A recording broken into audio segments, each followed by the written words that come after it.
From Santa Maria, California, I made my way south aboard Amtrak's thruway coach bus service to catch the Pacific Surfliner train south to Los Angeles, where I was due to catch a red-eye flight to Chicago aboard United Airlines Boeing 777 in basic economy, the train affording me a final few hours of legroom and ample seat padding prior to my flight. Oh, look at this.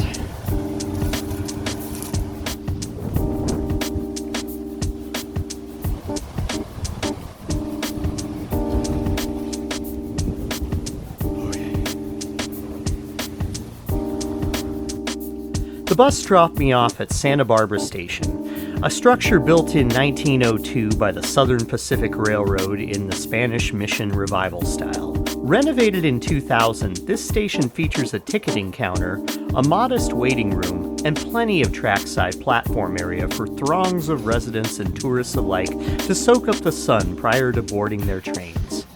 The Santa Barbara station sits near the southern end of the former Southern Pacific's coastline route, having opened just after completion of the rail line from LA to San Francisco.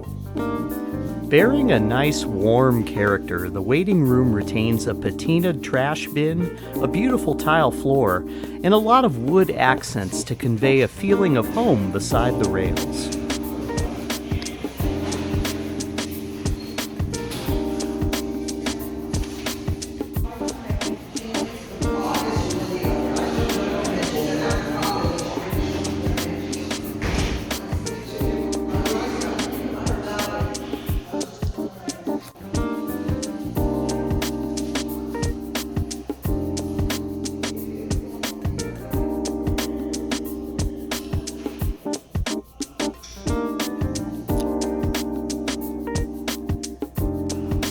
Thruway buses park aside the station near where Greyhound's operations used to be, or perhaps still are under Flixbus.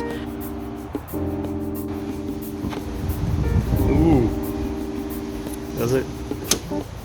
The station is located close to the coast at Santa Barbara, and there's a decent-looking hostel on the other side of the tracks. One stop north in Goleta is the terminus of all but 2 daily Surfliner trains. Santa Barbara's business districts are reasonably close. Getting here by train is fairly convenient by American. I haven't used Greyhound since they began to experience driver shortages and delayed me departing Chicago years ago by almost 7 hours. Comment if you've had better experiences on any specific Greyhound routes lately.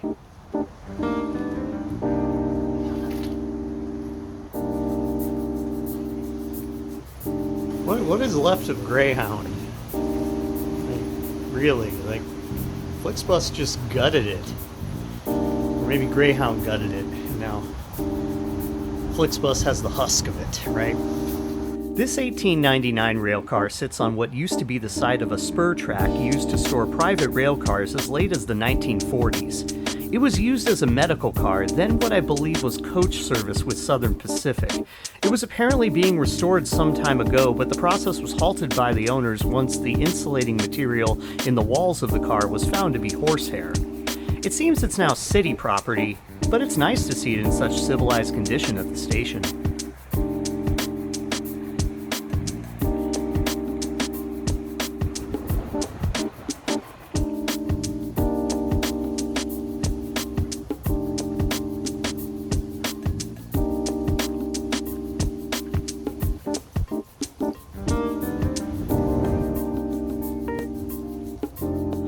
Our train proceeds inbound to Santa Barbara with a Surfliner bi-level cab car leading the consist. My camera cut the footage before it zoomed by, another lacrosse moment for yours truly. I guess I'll have to come back here to re-record it someday.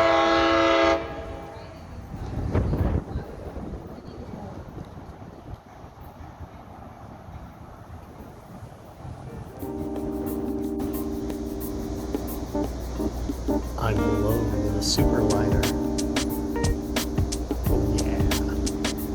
This looks good.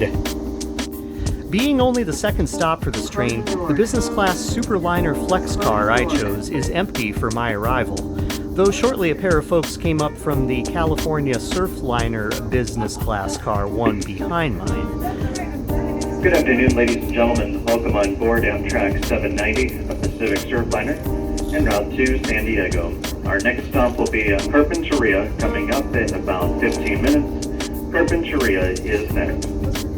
The conductors will pass by your seat and ask for your ticket. Please take a moment now and get your ticket ready. If you have the Amtrak app on your iPhone, please open up the Amtrak app and have the QR code displayed. Or start digging through your unread emails and find one from Amtrak. Open that up, please. Make sure there's a QR code on your iPhone and ready to be scanned. Thank you for your help and cooperation with our e-ticketing procedures. Thanks for riding with us today on Amtrak 790. Tickets, please. I actually entered through the coach section ahead to avoid the crowd that had formed at a couple of cars' entrances. The California bi-level cars are really useful for this kind of crowd control, with two-sided exit operations that keep people moving in and out of the train better than the car we're in, which has been lent out to the state by Amtrak to sell more business class tickets aboard this in-demand train.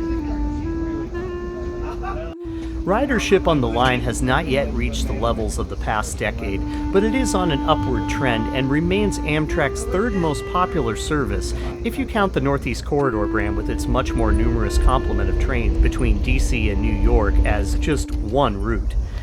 Santa Barbara is effectively the Providence, Rhode Island of the West for Amtrak, but more specifically for LOSAN, the regional operating entity that is deciding the Surfliner's future service expansion, as well as operating them to this day.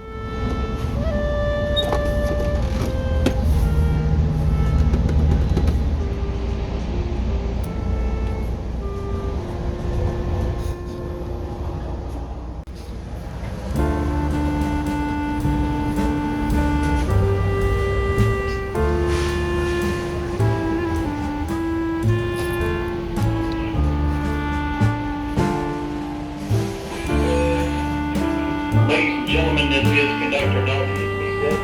I need your cars 1 or 2. Coach is from the middle of the row, 3, 4, 5, and 6 are the unreserved coach cars. If you have a coach ticket, you have a metro. If you do need something to eat or drink during your trip today, we have a cafe downstairs in car number 3. The cafe downstairs in car 3 for our food and beverage service. Go between the cars on the upper level of the train. In the decades to come, a great many more trains will operate under the brand of the Surfliner, with a stock of bi-level cars being handed down into the market by electrification of Caltrain in the Bay Area. Conversion of these by Amtrak California to meet specifications similar to the Surfliner coaches and business class cars might be possible, but I think they might be in demand on their own without modification on this route for coach, being as that it can sometimes get to standing room only type situations aboard this rather popular train.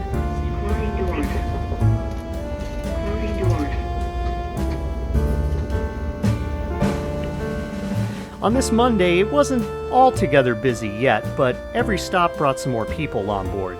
The train I'd taken up the day before on a Sunday evening, that was rather busy, even in business class, up to and through Santa Barbara and the beach communities beyond.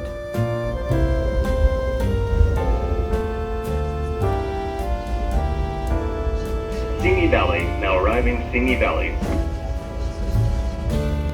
But it's really the condition of the landscape throughout the route that will need undertaking by California rail partners and lawmakers before the route can really be considered optimized. Coastal erosion, especially in the vicinity of San Diego, south of where we're headed today, is a significant roadblock to further investment in the surf and coast routes here.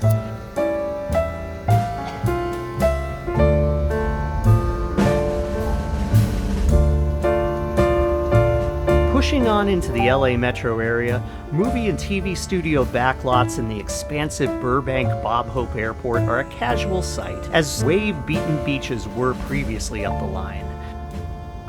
A good deal of voices from California by way of Reddit suggest there's little potential for the service to become more effectively paced in their lifetimes, what with the processes of inquiry for major reconstruction to begin, run slowly, and then seemingly require reevaluation prior to any upgrade schedules being finalized. It might be the best for California's environment, but it means a tough balancing act for all forms of transportation, and the continuation of 3-hour-plus running times between LA and San Diego to the south. The whole route overall is still average for most of Amtrak's operations, but with more electric trains becoming the norm around California, and the high-speed rail about to begin within the next decade, apparently, the Surfliner might begin to seem rather slower as the future progresses for California.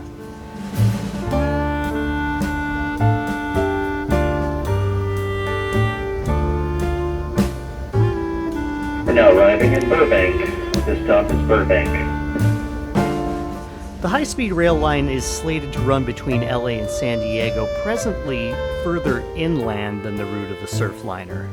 If California can find enough ridership on the coastal scenic schedule of trains in the future, they might find more reason to consider upgrading it to electric, in addition to just the basic upgrades it needs around the coast.